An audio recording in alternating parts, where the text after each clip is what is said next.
เหลือเสือขนาดที่ดาลาวนั่งกินข้าวอยู่ดีๆกะมี FC ทั้งครอบครัวจื้อหน้าจำตามาขอถ่ายรูปนำสุดยอดหลายดังอีหลีสบายดี FC แฟนคลับทุกท่านที่เคารพและนับถือเป็นอย่างสูงมาพบมาพ่อกันอีกแล้วตอนนี้ปล่อยคลิปรัวๆเพราะว่าภารกิจมือเศร้าพาแม่เฒ่าไปโรงพยาบาลกลับคืนมาสู่เฮือนสู่ศาล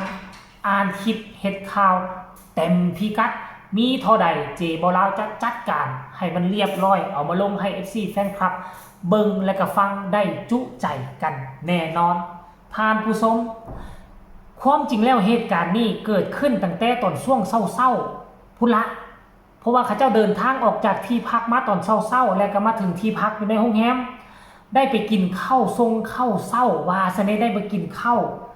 ในช่วงระยะเวลาที่กินข้าวอยู่เนาะก็มีการพูดจาพูดคุยโอ้ล้มกันเนาะโอ้ล้มกันระหว่างทีมงานของศรีวิไลแล้วก็ FC แฟนคลับเนาะล้มกันระหว่างพ่อลูกระหว่างทีมงานกันก็เว้านัวหัวมวนกำลังสั่งของกินกำลังจะกินข้าวกินน้ำอยู่บ่อยู่มีคนประมาณ4 หน้า 5 คนมีทั้งหญิงมีทั้งชายพากันเดินเข้ามาหาน้องธิดาลาวปกติแล้วน้องธิดาลาวไปใส่มาใส่เฮาก็จะได้เห็นภาพบรรยากาศแบบนี้อยู่แล้วแต่บ่คิดบ่ฝันว่ามื้อนี้นะจะมีคนจือหน้าจำตาจะมีคนหู้จักน้องธิดาลาวหู้แล้วยังบ่พอน่าจะเป็น FC ตัวยงของน้องธิดาลาวหรือบ่คันว่าคนเฮาหู้จักกันธรรมดาทั่วไปก็เนาะทักทายสบายดีกันหรืออาจจะบ่ว่าทักทายสบายดีอาจจะเบิ่งแล้วก็แล้วแต่อันนี้เขาเจ้าหู้จักดีหู้จักชื่อธิดาลาวเป็นลูกสาวของผู้ใดบ้านเกิดเมืองนอนอยู่ม่องใดมาขอถ่ายรูปเอาไปเป็นที่ระลึกโอ้โหถ่ายรูปไปแล้วก็เอาไปให้หมู่เพื่อนบังหุยมึงบังติล่ะมื้อเช้านี่กูเจอน้องธิดาลาวได้คนกำลังมีกระแสได้เด็กน้อยมาจากฝั่งลาวมาโด่งมาดังอยู่จากฝั่งไทยเฮาเนี่ยได้ถ่ายรูปนำแล้วนี่เป็นหลักฐานมันก็จะเป็นลักษณะแบบนี้ได้ FC แฟนคลับโอ้โหเห็นแบบนี้แล้วเจบ่ลาวรู้สึกดีอกดีใจแทนน้องธิดาลาวมาสังเกตเบิ่งบอกของเจ้าถึงแม้ว่าน้องธิดาลาวจะบ่โด่งดังเปียงปังคือคนอื่นแต่ทุกครั้งถ้ามีการเดินทางถ้าน้องธิดาลาวได้ไปบนหั่นได้ไปบนนี่สังเกตเบิ่งดีๆจะมี FC แฟนคลับฮู้จักน้องธิดาลาวทันทีถึงมันจะบ่หลายแต่ทุกม่องทุกบอลมีแบบนี้ตลอด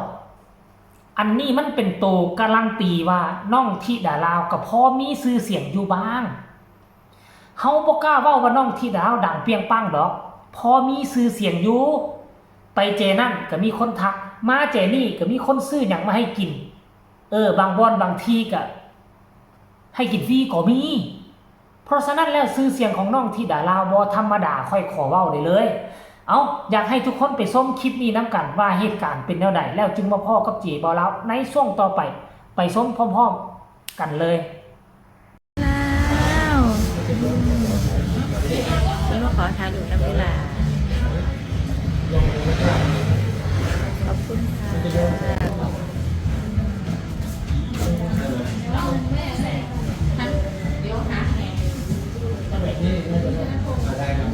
่ะ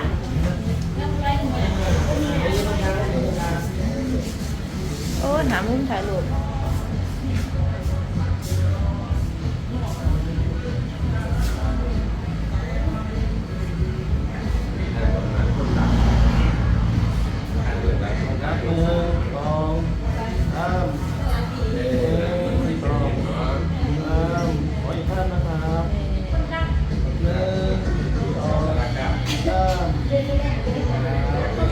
ขอบคุณค่ะ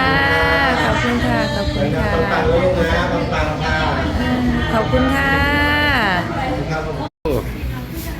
มากินเขาเพิ่งกับว่าขอถ่ายรูปนะ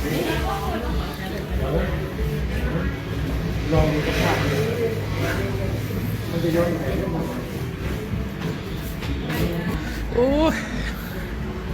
ที่ถ่ายเบื้องหลังคนดังเนาะ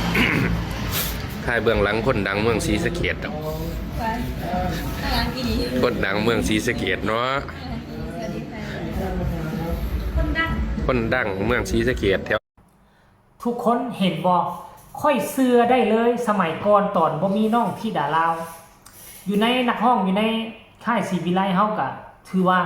น้อยนักน้อยหนาได้ไปใส่มาใส่คนจะมาท่วงมาทักแต่บ่เอาพอพูเด้อพอพูอยู่ในวงการนี่เกือบ20-30 ปีแล้วเป็นนักห้องมีเพลงเพลงดังแล้วนอกจากพอพูแล้วก็โอ้ก็ถือว่าคันบ่มีที่ดาลาวนี่ไปใส่มาใส่นี่คนค่อนข้างว่าบ่ฮู้ได้คนค่อนข้างว่าจะฮู้จักน้อยแต่ว่าตั้งแต่มีน้องที่ดาลาวเข้ามานะโอ้ยเข้าวัดนี่วัดแตกเลยว่าตามชื่อว่าศิลปินวัดแตกศิลปินคนอื่นนี่เอิ้นศิลปินห้างแตกเข้าห้างยามใดคนเข้ามาขอถ่ายรูปจับมือถือแข็งแตกแต่น้องที่ดาลาวนี่เข้าวัดใดคือวัดนั่นแตกได้ยินเสียงน้องที่ดาลาวยามใดคนฮู้มกันมาใส่แม้แต่ขนาดผู้เฒ่าอายุ50-60 ปีก็ยังจับมือถือเขามาถ่ายบันทึกเอาไว้บางคนก็อาจจะเฮ็ดบ่เป็นซ้ำถ่ายบ่เป็นบอกผู้นั้นเฮ็ดให้บอกผู้นี้ให้จับถ่ายบันทึกเอาไว้เบิ่งแน่ทุกคนเฮานี่ต้นทุนน้อยเฮาก็ต้องสู้ซนไปทั้งวัดทั้งวาอาศัยเฮ็ดบุญอาศัยทำดีแล้วสิ่งดีๆก็จะตามหนุนนำให้เฮาเข้าไปสู่โลกนอกวัดนอกวาตอนนี้อดทนสู้เอาไปซะก่อนเนาะน้องที่ดาลาวก็พอผู้ศรีวิไลก็หวังว่าสิ่งที่พวกเจ้าเฮ็ดเนาะกับวัดกับวาทำบุญเฮ็ด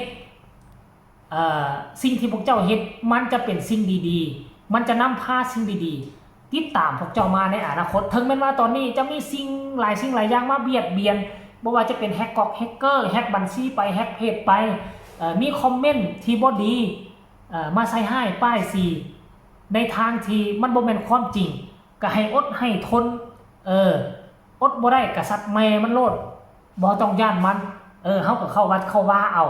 พาลูกเฮ็ดพาลูกสร้างพาลูกเฮ็ดความดีสิ่งดีๆมันจะตามมาอันนี้คือสิ่งที่พ่อปู่ศรีวิไลพยายามบอกสอนและพาลูกเฮ็ดท่านผู้ชม FC แฟนคลับอันนี้คือการเคลื่อนไหวที่เบิ่งแล้วค่อยมีห้อยยิ้มที่ค่อยเบิ่งแล้วมันเป็นผลดีมันเป็นความดีเป็นสิ่งดีๆที่ควรจะนำเสนอให้ FC แฟนคลับได้รับได้ฮู้ก็ฝากคลิปนี้ไว้ในอ้อมอกอ้อมใจ FC แฟนคลับอีกคลิปนึงก็แล้วกันใครมีคำตำหนิติชมคำคิดคำเห็นก็ส่งข่าวมาได้ทางใต้คอมเมนต์ฝากทุกคนกดไลค์กดแชร์กดติดตามให้แน่เพื่อจะบ่พลาดข้อมูลข่าวสารเกี่ยวกับน้องที่ดาลาวแบบนี้อีกต่อไปที่สำคัญอย่ากดข้ามโฆษณาพบกันใหม่ในคลิปหน้าสำหรับคลิปนี้เจบ่ลาวขอกล่าวคำว่าสบายดี